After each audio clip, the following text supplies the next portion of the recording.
I think like it's like an internet thing that goes around like a street fight or a bar brawl breaks out. Like you could pick three fighters to join you. Who do you got? Okay, everybody, we're back with another super special guest. Today we're joined by pro MMA fighter. We have Strictly Business, Christian Carr. Thanks so much for being with us today. Yeah, thank you for having me. Excited to talk. Yeah, absolutely. Let's just get right into it. If you just want to tell the people like where you're from, a little bit about your background and upbringing, things like that. Yeah. So I'm from a little town called Lancaster, Pennsylvania. We like to call it the Amish country out here. I live in quite the suburban area of the place, though. Just grew up, wrestling. Grew up doing kickboxing, jiu-jitsu.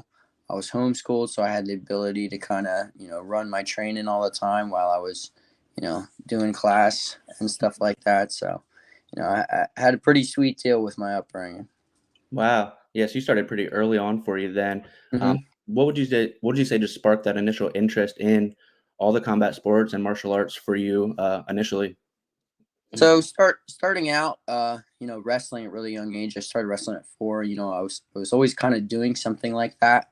Um, and then to take it a step deeper, when I was about 14 years old, I started doing kickboxing and jiu-jitsu, and it was mostly, I'd say, my brother Josh that got me into it. I was always a fan of it. He was always a little bit more of a fan of it to start out, but I was kind of the first one to make that step into actually pursuing doing some training in jiu-jitsu. He started doing kickboxing as well, and he kind of pulled me into that as well.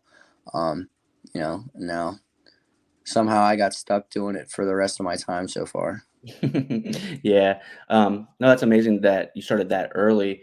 Now, when you started and when you were first interested, did you always know you wanted to compete, or at what point did you go from just being into it to like, I want to try this out? Yeah. So honestly, in the beginning, I really didn't have too much of an itch to compete. I was just kind of interested in doing it, and maybe a little naive to the fact that I could really do it at like a much higher level. Um, but what kind of got me into it is I was wrestling. My brother said to me, "Hey, like, kickboxing is a little bit more of a workout since you're cutting some weight from wrestling. If you want to try it out." So I did that just to do it for the day, and then just kind of got hooked on it. Um, and then starting kickboxing, I started working under my kickboxing coach, Zach Kelly. And, I basically would have just done anything he told me to do. So I just kept showing up and doing what he said. And next thing you know, he's got me competing in kickboxing at 16 years old.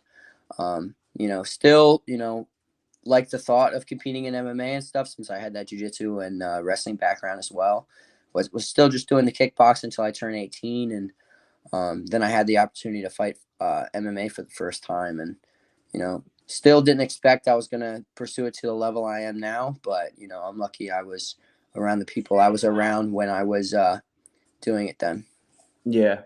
Yeah, that's awesome. And then, so you competed in kickboxing. How many was it? Just that one kickboxing match before MMA, or did you have a few?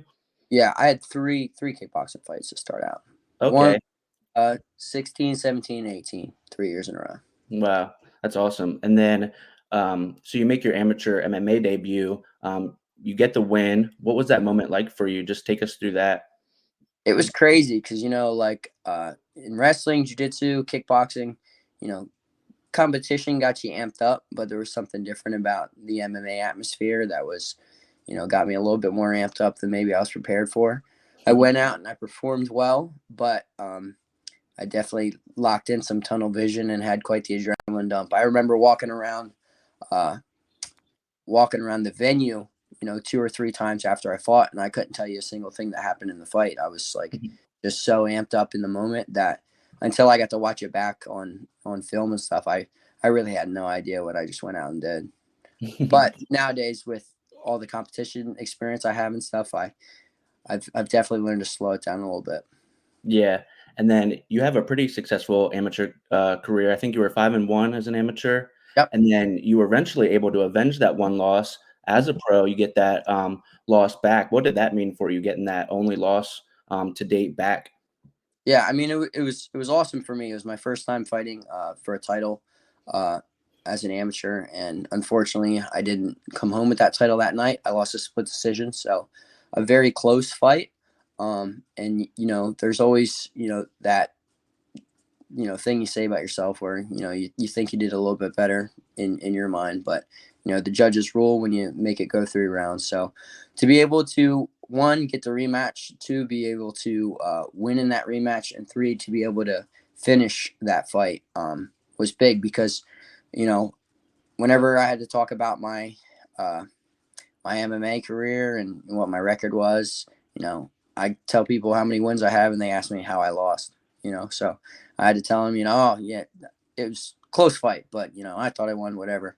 Uh, but now there's no questions left to be answered since I went out and finished it in that second time. Plus, in a pro setting, it's going to have a lot more meaning than it will as an amateur. Right. Yeah, absolutely. Some people may not even look back at your amateur career Mhm. at some point. But then I also like to ask fighters, like in between rounds, like what do you like to hear? Is it more technical? Do you prefer motivational, like let's go, or is it what do you like to hear? I'd say I'm very analytical, so I like to hear the details and everything. I give feedback to my own corners when I come back. That Stefanelli fight, for instance, he shoots on me in the first round, takes me down. My kind of game plan was to defend the single leg by catching the far side wrist control and transitioning to back control from there. And so I go back to my corner. They talk about some things I could do better. And I said, I missed the wrist control on the initial takedown defense. I said, I'm going to get it the next time. And then I go out and the second round. And that's exactly what led me to the finish there is I caught his wrist control on the single leg defense, and I used that to transition to the back. So I'm super like hyper analyzation as far as um, you know my own perspective on it goes. So I like to hear what they see from the outside and then kind of blend it with where my own thought process is as well. Yeah, that's good you were here, but you were able to kind of analyze during the fight. I feel like some people get lost in it, so they almost need that technical just to even see what happened. But that's great. You're able to kind of see that in the moment.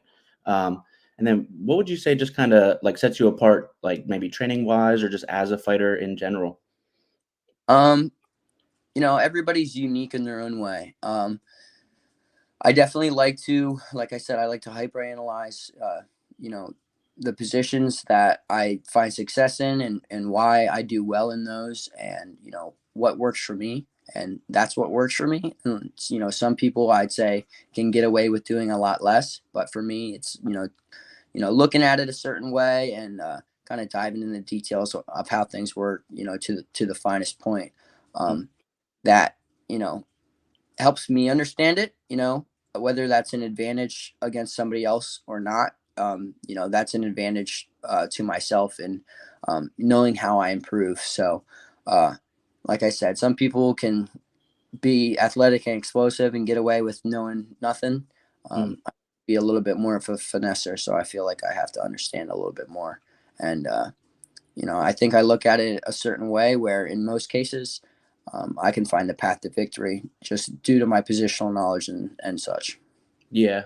Yeah, no, that seems like a great edge to have, like, training-wise and to be prepared, before a fight. Hmm. But then I'm sure you've heard the term, like, paralysis by analysis. So, Yep. like, during the fight, just how do you avoid that? Like, how do you avoid what Daniel Cormier calls, like, taking pictures? How Hmm. do you balance, like, thinking about what you're gonna do between just getting after it? Um, and that comes down to kind of what I was saying a little bit. But it's mostly just like systemizing my attacks and understanding where I find success more often.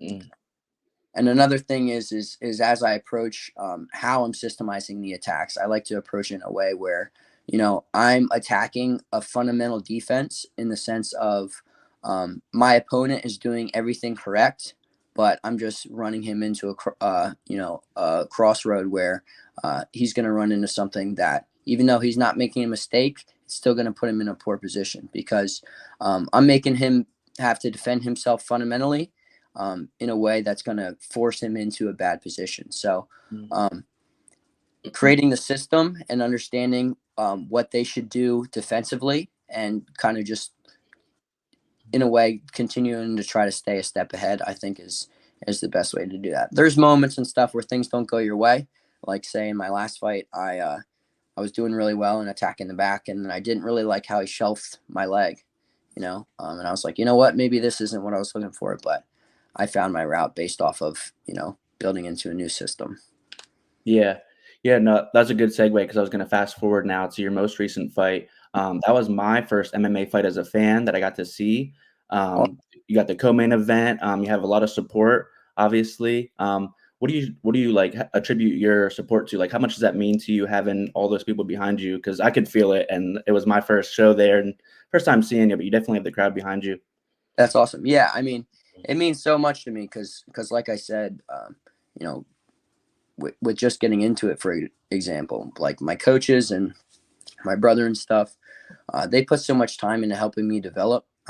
And I believe I even said in my post fight interview, um, I owe it, I owe a debt to them that I can only really fulfill by going out and making the motions in the ring. So, they've all done so much for me outside of the fights and inside of training and such that it's really up to me to pay that back by uh, going out there and performing and most importantly performing well. Yeah, yeah, absolutely. And then just that fight itself, you get the submission armbar first round. Was that the game plan, like armbar specifically? Did you see that, or was it just you're always looking for a finish type deal? Yeah. Mhm. So, in pre-analyzing my opponent and such, I actually kind of expected him to come out and try to wrestle me a little bit.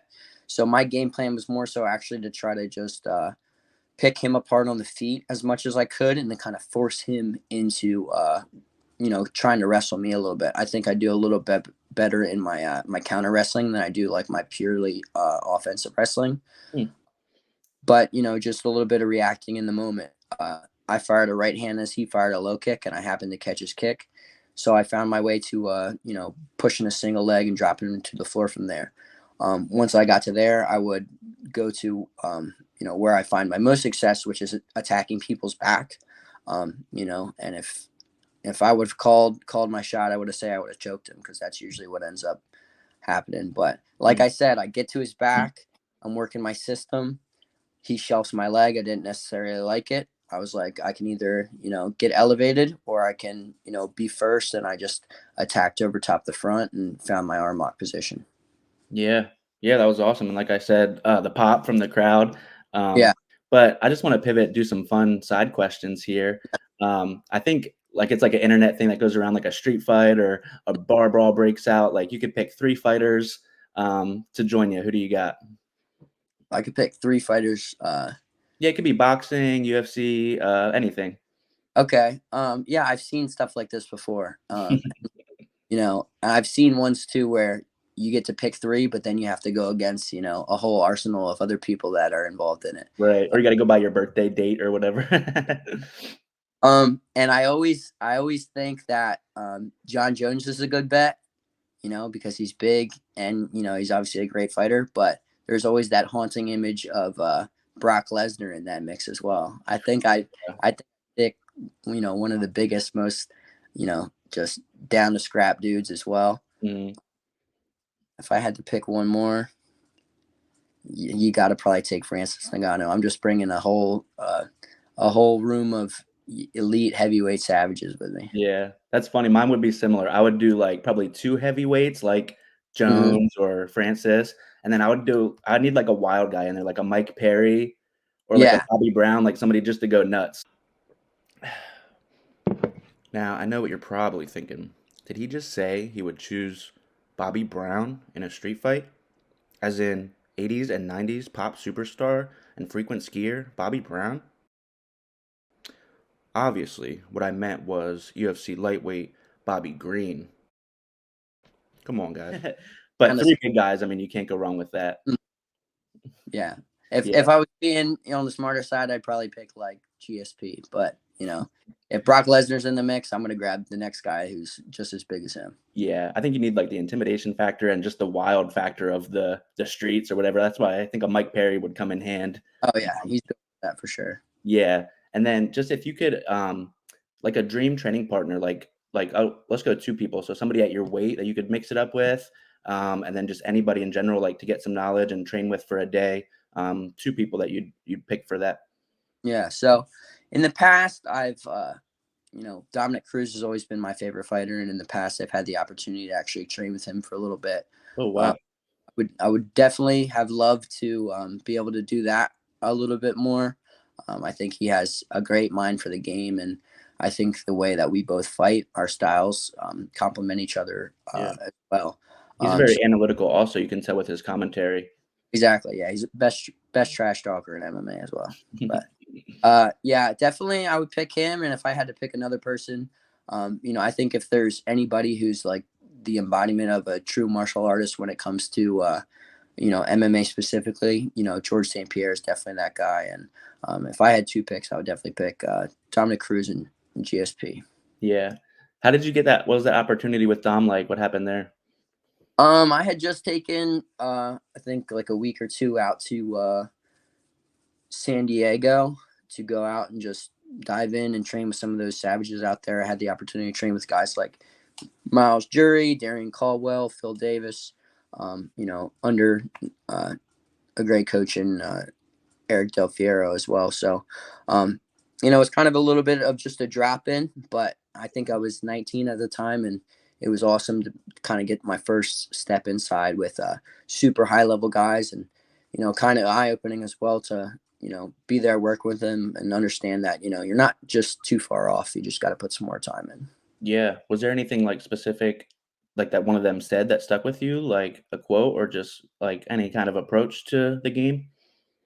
Um, all in all, it was good to me just how kind of welcoming they were. Understanding that they were like a little bit bigger of names and stuff like that, but they really took their time to train with me and share little details. I had talked with Dominic Cruz specifically. I asked him about this exchange with Uriah Faber in their last fight. Faber shoots a double leg. Cruz kind of jumps over his back a little bit because the double leg was so deep. He's probably going to get taken down if he sprawls. So he kind of just shoots over the back, hits a leg pass. I just thought it was super cool. And he says to me, he goes, "Oh yeah, yeah, I remember that." And he's like, "Would you like to go drill it?" And I was like, "Oh yeah, of course." I'm talking to my fighter about this awesome sequence he just had. He gives me the opportunity to step on the mat and work it with him. And then in sharing some like positional knowledge and stuff back and forth, um, he kind of emphasized, just keep it simple. And that's something big to me, especially Dominic Cruz, somebody who's super unorthodox and kind of likes to do something their own way. Still sticks to his fundamentals, and I think that's really important. As flashy as you can get, and as high level as you can get, you got to understand the fundamentals to really understand the exceptions that it takes to break those at times. Yeah, yeah, absolutely, and whether they even told you kinda any advice or not, just getting that rub, so to Mm. speak, was probably amazing, but yeah, and then just moving forward, like Gracie, 717, let's just talk about that. How long have you been there? When did you first, get connected there, and take us through that? Yeah, so actually, this month is my 10 years since I started training with these guys. So, like I said, my brother was kind of getting me into it, and then we took the jump to just kind of researching some stuff online. It happened to be close. It happened to be closer to my aunt's house, so I would stay over there, X amount of days a week. So my brother and I could walk over to the gym when we were younger. We couldn't drive and such. And they've just been so such a blessing to me. My coach Zach Kelly, who was the head kickboxing coach as I was coming up, my coach Damian Puopolo, who's the owner and head jiu-jitsu coach. They just really gave me all the experience that they've had. My coach Zach would always say that he's made the mistake, so I don't have to. Being a very experienced amateur kickboxer, amateur MMA fighter turned pro MMA fighter, pro kickboxer, pro boxer, he's kind of seen a little bit of everything. And um, people who were willing to connect with me, um, not just train me. And that made a big difference in my upbringing outside of jujitsu, outside of kickboxing, my upbringing as a person as well. Um, I'll be with those guys till the day I die. Yeah. Yeah, that's amazing just to have that support and such a foundation. Because you said it's almost been 10 years and you're only, what, 24 now? 24. So that's insane to put that much time in, and they've literally watched you grow up, so that's incredible. And then just, like, taking on the role of coaching yourself, Mhm. what's that like for you? Like, I like to ask guys what, like, how do you think it makes you better as a fighter? And then just what do you like about coaching in general? I mean, there's so much to like about it, but how it makes me better, I'd say, is, I tell people all the time, you learn so much through teaching, because um, there's a lot of things you may do naturally that until it comes to having to explain that to somebody else and having to, help them understand why that works in concept, it's going to help you develop so much more of a purpose for that said thing. Say whether it's just stepping in on, say, throwing a jab, it's like, okay, you got to step in when you throw a jab. Okay, well, why do you got to step in and throw a jab? Then you got to kind of, you know, build a web of knowledge of things that, help connect all these purposeful movements. And you're going to see a lot of people who can't learn how to step and throw jabs. So you're going to have to figure out what works for different types of people. You're going to see all these different types of patterns on how people do things as beginners, how people do things as advanced members. You're going to start to understand how and why they do those things. And that's going to help you develop overall as a coach, as well as it's going to help develop your overall knowledge on, how and why you do these specific things.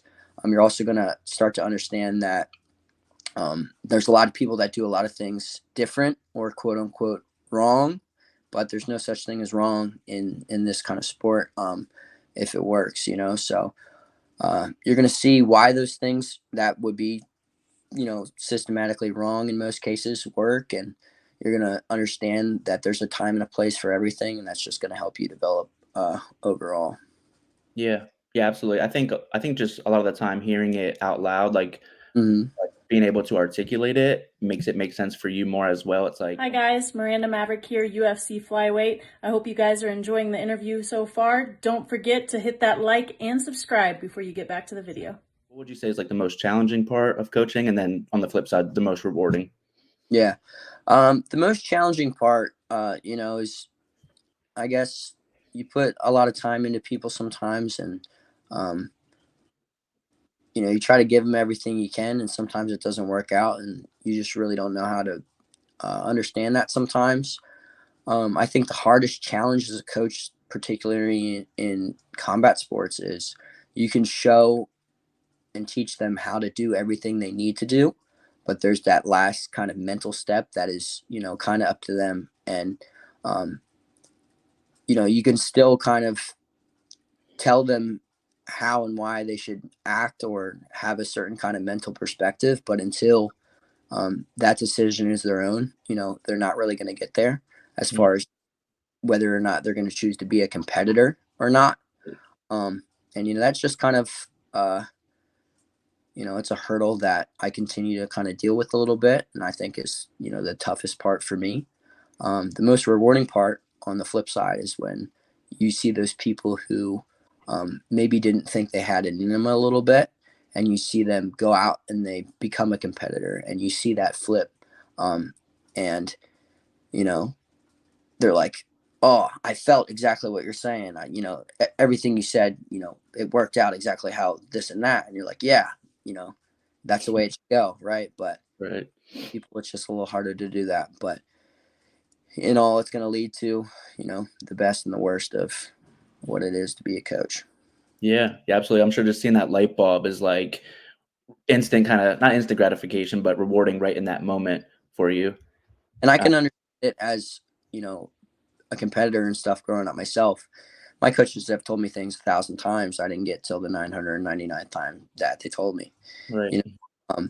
But having the knowledge of what it took for me to understand it, and hopefully being able to continue to shortcut it for the people that are coming up under me based off of how, like I said, my coach Zach, made all the mistakes so I don't have to. So he shortcutted a lot of things for me. And hopefully we can continue down that road of he shortcutted it for me, I shortcut it for them, and they shortcut it for the next people to come. Yeah. And I like that you mentioned that switch also. Do you find it like just for you personally, like before you get out to the cage, is that switch pretty easy for you to make now? Like how nervous do you still get? Is it like you really have to hype yourself up, or is it pretty natural? Yeah. So like I said earlier, I walked around my first AMI fight and I didn't remember what happened for about an hour or so. Right. Right. But I'd say since my last amateur fight, I just kind of found a way to be in the moment. And I think it just comes with experience and coming with, you know, gaining some knowledge. Um, as far as like me being in the back room and stuff, I'm pretty mellow. I tend to not talk too much the more I get closer to my fight, but not because I necessarily feel nervous, but I'm just kind of in preparation. And I just try to be ultra focused, I guess you could say. Mm, Everything that's going on around me, it's usually my brother talking a bunch of junk with everybody that's in the back room, but right. um, you know, I just try to be focused and try to focus on nothing but the task at hand. When I get into the ring, I tell myself that I need to be present within the ring, but I also need to be present outside of it, because I can't gain this tunnel vision that like I had, say, in the beginning of my career. I got to feel comfortable. So I Mm. take a bit of a look around the crowd. I look at my opponent and I see everything. And, that's what helps me feel comfortable in the moment. Yeah. And then just aside from like martial arts training, do you do any like yoga, meditation? Like how do you balance the mental side with the physical? No, I think there's a lot to take out of, in the martial arts training as far as like building your mind and stuff like that through training. Sure. And I feel like I get a lot of it out of that. Yeah. Um, but things that build my mental on the outside is understanding what steps I've taken in training. My faith is super important, and that what helps me, continue to push at the high level like I do, because everything is so much bigger than me, and I have not the right, but the opportunity to be able to pursue the things that I have. And, I'm just blessed to be able to have everything I have. So I should do it to, my fullest capability. Yeah. Yeah, I think that's a great mindset to have. And then, I mean, the nickname is pretty self-explanatory, strictly business. Where did somebody give you that? Did you coin that yourself? Where does that come from? So, it was, uh, my junior year high school wrestling. I was, competing at my sister-in-law's alma mater in Ephrata. Mm, Her dad was there, a big WWE fan, and we always would talk about our favorite WWE wrestlers and stuff like that. I was wrestling one of their guys on a senior night, and I went out, spoiled a senior night real early and quick. And he said, "You went there all strictly business. You didn't play no games." And ever since then, everybody just started calling me that. yeah. Yeah, that's hilarious, the WWE side of it, because I like wrestling too, and, it's funny that MMA even adopted, like, nicknames in general, because it's not like a separate persona necessarily for you, but it's funny that he likes wrestling and then also was like, Yeah, he the nickname, like, "I'm gonna give him this." But that's a good way to earn it. yeah. I got a lot of people that really dig it. I'm definitely not the kind of guy who's for somebody picking their own nickname. Right. Would I have one if I didn't end up with that? I don't even know. I never really thought about it. But it's definitely stuck with me. Yeah.